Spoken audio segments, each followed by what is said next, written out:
2007-এ আমার আসা, আর আমি তো বছরে 4-5বার আসতেই থাকি। আমি 2007-এর পরেই এসেছি।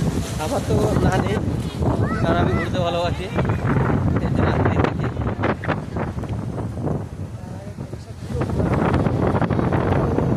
আমি ওই মাঠে চলে গেছি, ওই মাঠে চলে গেছি, আমার কোনো না নেই। আমি আর ক্রিকেটও খেলতাম এখানে।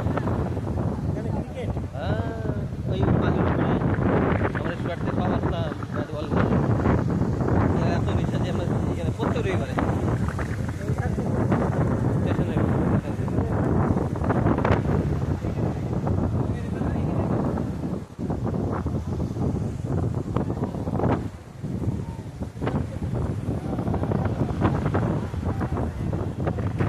এটা একটা আমাদের সুন্দর বন্ধু, বন্ধুটা চলে গেল।